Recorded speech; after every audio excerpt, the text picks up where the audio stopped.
क्या board of professional entrance examination जो MBBS engineering और बाकी जितने भी प्रोफेशनल कोर्सेज है उसके लिए सिलेक्शन करता है, क्या board of professional entrance examination स्पोर्ट्समैनों को यानी खिलाड़ियों को लेकर जो कानून बनाया गया है उस कानून की खिलाफ वर्जी कर रहा है? अगर 18 अगस्त 2022 का एक जीएडी की एक चिट्ठी जो मेरे पास है, उस चिट्ठी का अगर मैं जिक्र करूं तो उस चिट्ठी में साफ तौर पर यह लिखा है, सब्जेक्ट है violation of rules for admission of outstanding sports persons for admission in NEET under graduate courses in JNK BOPEE and request for consideration thereof. इसमें से कहा गया है ये कि डिपार्टमेंट ने आपको 27 जुलाई 2022 को एक चिट्ठी लिखी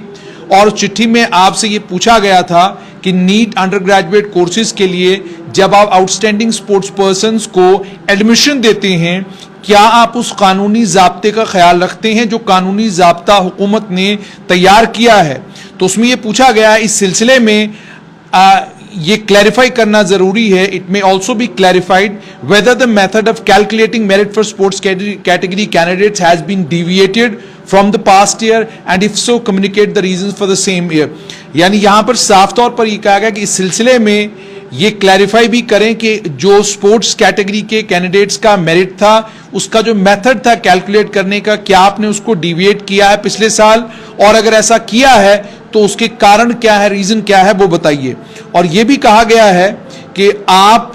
जो Jammu Kashmir certification of outstanding proficiency sports rules 2008 हैं, आप सख्ती के साथ उनका पालन करें जब आप उन कैंडिडेट्स का मेरिट कैलकुलेट करने लगें जो कैंडिडेट्स बोपी में स्पोर्ट्स कैटेगरी में अप्लाई करते हैं, if not otherwise amended by virtue of any valid orders. अगर इससे पहले अगर उसको अमेंड नहीं किया गया है, साफ तौर पर यह कि board of professional entrance examination sports category में जिन बच्चों को एमबीबीएस और इंजीनियरिंग और बाकी जितने प्रोफेशनल कोर्सेज हैं उनमें एडमिशन देता है, उसको लेकर सवाल उठाया है जीएडी ने कहा है आप मेरिट आउटस्टैंडिंग कैंडिडेट्स का आउटस्टैंडिंग प्रोफिशिएंसी का जो मेरिट है वो मेरिट जिस वक्त आप तय करते हैं, क्या जो कानूनी जाब्ता है यानी JNK certification of outstanding proficiency in sports rules 2008 ये जो कानून है, क्या इन कानूनों के तहत आप इन कानूनों का पालन करते हैं? और इन कानूनों में साफ तौर पर यह कहा गया है कि जब आप स्पोर्ट्स कैटेगरी में मेरिट डिटरमाइन करने लगे प्रोफेशनल कोर्सेज के लिए पोस्ट ग्रेजुएट, ग्रेजुएट और डिप्लोमा लेवल पर 60% वेटेज जो है वो मेरिट को देना है जो कैंडिडेट ने टेस्ट जो हुआ उस टेस्ट में लिया है, और 40% वेटेज जो है आपने स्पोर्ट्स में पार्टिसिपेट उसने कहां पर किया है, किस लेवल पर पार्टिसिपेट किया है, उसको 40% वेटेज आपने देना है। लेकिन मामला यूं हुआ है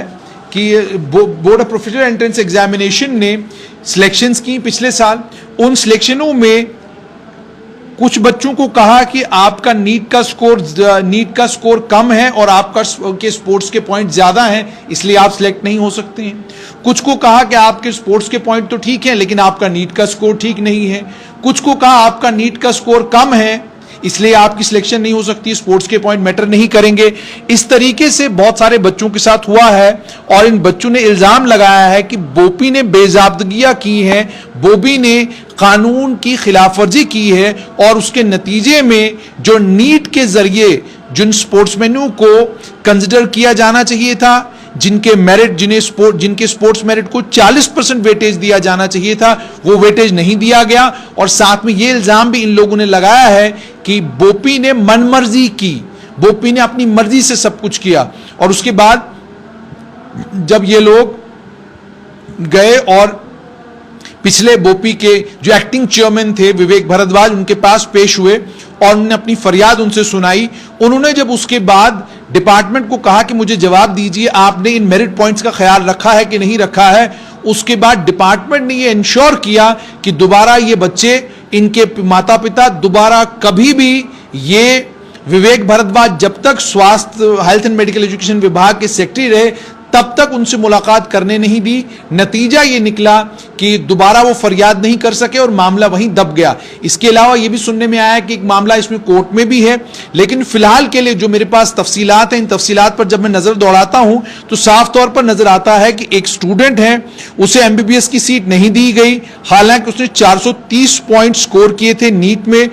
उसका स्पोर्ट्स पॉइंट 1 था। अब उसे कहा गया कि आपके स्पोर्ट्स पॉइंट कम है, 430 पर उसे नीट में सीट नहीं मिली। दूसरी तरफ से एक लड़का है, उसके 481 पॉइंट नीट में हैं और 6 स्पोर्ट्स के पॉइंट हैं। उसे कहा गया कि आप इसलिए सिलेक्ट नहीं हो सकते क्योंकि आपका नीट का स्कोर कम है। इसी तरीके से और भी कुछ एग्जाम्पल्स यहां पर कोट की गई हैं, जिन एग्जाम्पल्स से यह साबित किया गया है कि board of professional entrance examination ने आउटस्टैंडिंग स्पोर्ट्स पर्संस को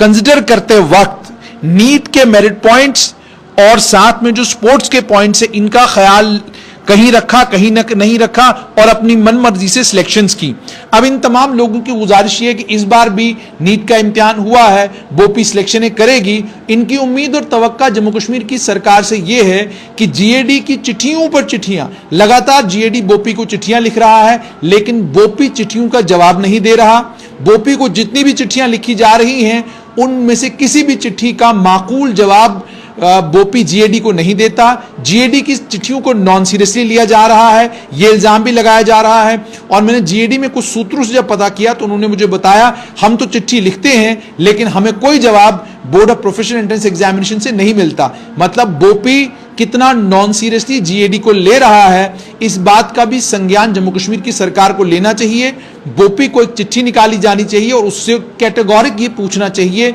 कि जब आप स्पोर्ट्समैनों का मेरिट बनाते हैं, आउटस्टैंडिंग स्पोर्ट्स पर्संस की एमबीबीएस में या बाकी जो प्रोफेशनल कोर्सेज है वहां पर उनकी सिलेक्शन करते हैं, तो आप मेरिट पॉइंट्स और स्पोर्ट्स में जो उनके पॉइंट्स हैं, किनको कंसिडर करते हैं, कैसे कंसिडर करते हैं, क्या पैमाना है, ये सारी डिटेल्स उनसे मांगी जानी चाहिए ताकि जो बच्चे मेरिटोरियस हैं, आउटस्टैंडिंग स्पोर्ट्स पर्संस हैं और जिन्हें कानून के मुताबिक 40% वेटेज जिनकी स्पोर्ट्स पार्टिसिपेशन को दिया जाना चाहिए और नहीं दिया जा रहा है, कम से कम उन बच्चों को